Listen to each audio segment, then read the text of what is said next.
I stand by what I said on my first reaction. This movie's ridiculous. Absolutely ridiculous. In the best way. In the best way. I mean, I tell you what, you want to get... I'm not going to say that. No.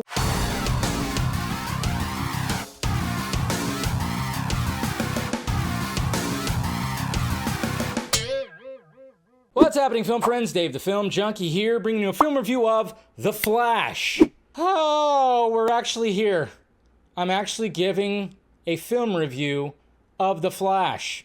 How long have we been waiting for this movie? I mean, I've been waiting for a long time because I fell in love with the character with the 90s TV show with Mr. Ship. Yes, I fell in love with the character then, and then just loved the character ever since. And then, of course, seeing this iteration, Zack Snyder, of course, bringing us a cinematic version, and I'm like, okay, can we finally get all the directors, the writers, all that? I mean, it's just crazy, but I'm just glad we are finally here. Then we got Andy Muschietti, of course, doing a Flashpoint type story. And obviously it's been tweaked, and I think it was brilliantly tweaked when it comes to Michael Keaton being added to it. Always kind of wondered, like, if Michael Keaton didn't sign on, what would they have done? Instead, and I know a lot of us were like, okay, yeah, Flashpoint, we want Thomas Wayne, we want Jeffrey Dean. But at the same time, I'm like, yeah, general audience is not going to know that. So it was pretty much kind of, it was like a stroke of genius when it came to at least adding that aspect of it. And I will say this, I mean, I'm not going to, obviously, you know how I felt about it, obviously, when I did my first reaction. But thinking about it and sitting on it, man, it's that summer blockbuster. It's that summer blockbuster that I could just see, this will probably be, when it comes to summer blockbusters, I think Across the Spider-Verse is still, it's going to be hard to beat that one for sure. But I'm just saying, when it comes to The Flash, this is what you want right here, at least for me. Time travel, one of my favorite characters, Michael Keaton's Batman, Ben Affleck's Batman, it's just a lot of good that's in here. Now, is it a perfect package that it comes in? Absolutely not. Of course it doesn't. We'll talk about that. But I'm just saying, I can't wait to watch this again now that I know what I'm in store for, because one of my gripes actually was the fact that it just felt like everything was, as much as it flowed very well, and I do appreciate that, there's just certain scenes and characters that I wish got stretched out a little bit more, like Michael Keaton's Batman. Like, what have you been doing? What have you been doing all this time? And the hair, and, you're looking like Sean Connery at the beginning of frickin' The Rock. Like, a grunge thing. A grunge. Wanted a little bit more. But at the same time, there's like a lot that's happening in this movie. And for the most part, it's not a Michael Keaton Batman movie, even though they're selling it like that. Still very much a Flash movie, and Ezra is right there. And it's interesting because when it comes to his character, when it comes to Barry Allen, and, obviously Barry Allen works big time as a side character for the most part. So having him as star, it can be a little interesting because when you see how Barry Allen is in Zack Snyder's Justice League and then coming into this, it's like, okay, so how do you take that character, which is a very great supporting character when it came to that movie, fantastic, even though it stole the show, of course, at the end, which is great. How do you put him in this? Well, let's have two. Let's have two Barry Allens. And one of the best aspects of the story was the fact that Barry, older Barry, realizes how much he can be annoying. He can be annoying. And I was worried that I was going to be annoyed by young Barry, but I wasn't.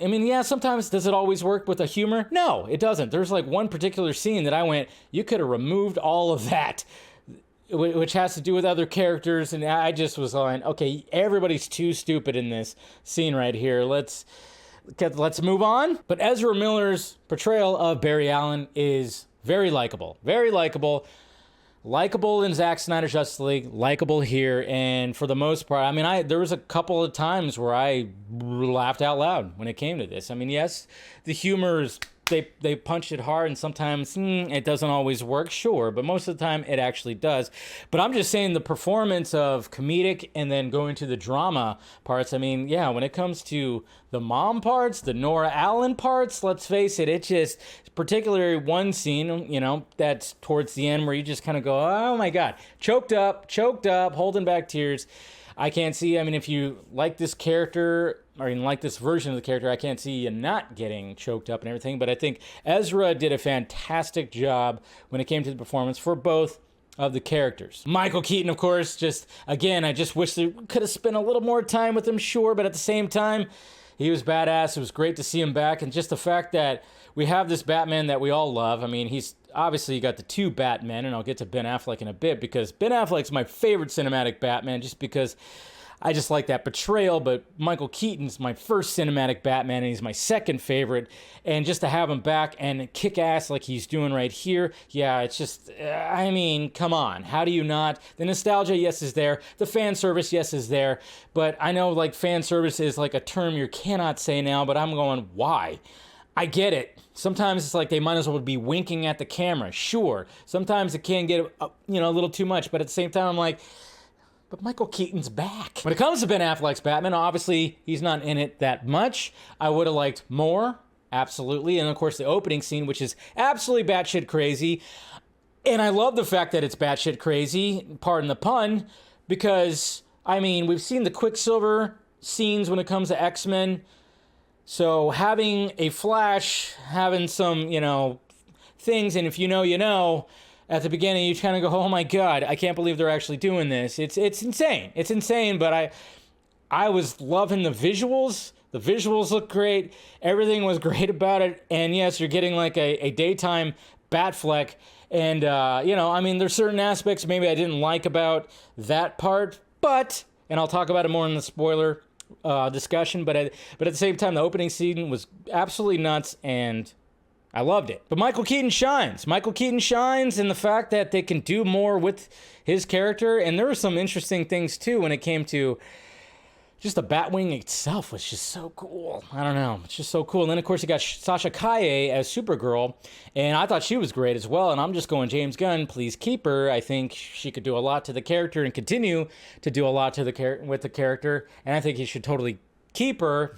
And, the story aspect with her, because, you got Michael Keaton, which we know, and then you got Ezra Miller Flash, which we kind of know too, but only one movie that we know.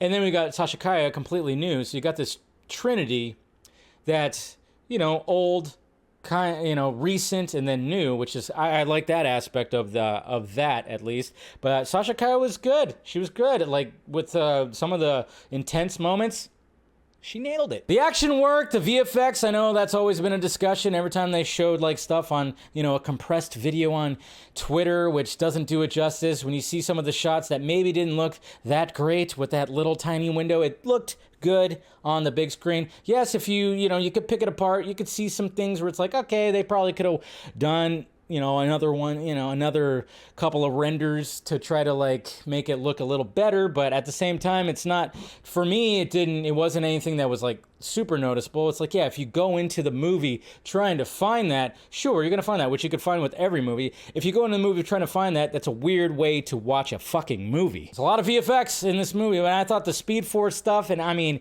it does get a little crazy. It does get a little crazy, but for the most part, I thought nothing bothered me about it or anything, and the action was pretty crazy and intense. And of course, when you have Michael Keaton's Batman doing some crazy stuff too, that's great. I don't know. I just, like, for me, the action and the VFX, I mean, like I said, sometimes, yeah, it's like, yeah, okay. But for the most part, it's fine. I'm not going to be one of those people that says, it's the best DC movie ever, the best superhero movie ever. I'm not going to do that.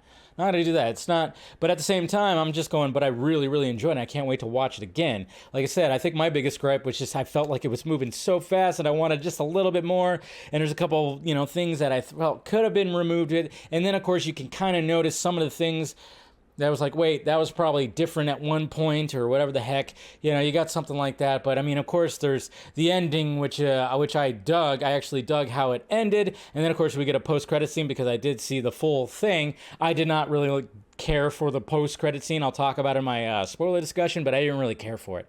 I didn't really care for it. I thought I was like, that's what it is? All right. Whatever. Fine. That's fine. But I was just like, okay. Well, I guess they're just going to do that. So there's my review of the Flash movie. Look forward to my spoiler discussion that I'll post it tomorrow. And then, of course, when it comes to the vodka stream, we won't do it this Friday, but the following Friday, we'll have like a panel talking about the movie and seeing where everybody's at when it comes to that. That'll be a lot of fun. Smash that like, thumbs up. Make sure you subscribe to the channel, hit that notification bell, do all that. And that's pretty much it, guys. Love ya. Talk to you later.